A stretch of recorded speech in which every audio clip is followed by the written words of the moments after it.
Du 14 au 16 mars 2023, Abidjan a accueilli la 18e réunion du comité de pilotage des experts en vue d'évaluer et de proposer des solutions pratiques pour accélérer la mise en œuvre du projet de l'autoroute du corridor Abidjan-Lagos. Après 3 jours de travaux des experts, les ministres des 5 pays concernés, la Côte d'Ivoire, le Ghana, le Togo, le Bénin et le Nigeria, se sont eux aussi donné rendez-vous pour faire le point. Suivez plutôt.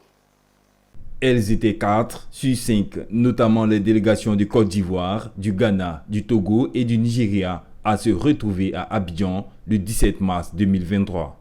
L'occasion est à la 18e réunion du comité de pilotage des experts en vue d'évaluer et de proposer des solutions pratiques pour accélérer la mise en œuvre du projet de l'autoroute du corridor Abidjan-Lagos. Long d'environ 1050 km, l'autoroute va permettre non seulement de faciliter les conditions de déplacement des populations le long du corridor, mais également de favoriser des échanges commerciaux plus dynamiques entre les différents pays traversés.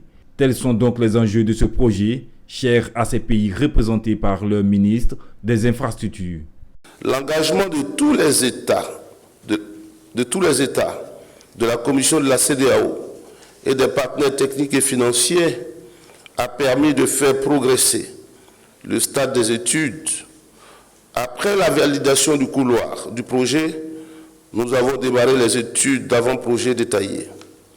Ces études techniques avancent progressivement et nous espérons, sous la supervision de la Commission de la CEDEAO, que d'ici à quelques mois, elles soient finalisées pour passer à une autre étape qui est la phase des travaux de la construction de cette autoroute. Au sortir de cette 18e session, plusieurs recommandations ont été faites en vue d'accélérer la réalisation de cet outil d'intégration. Grand absent de cette 18e réunion, le Bénin, que la Côte d'Ivoire, le Ghana, le Togo et le Nigeria comptent retrouver à la prochaine session du comité de pilotage qui aura lieu dans la 2e ou la 3e semaine du mois de mai 2023 à Accra, au Ghana.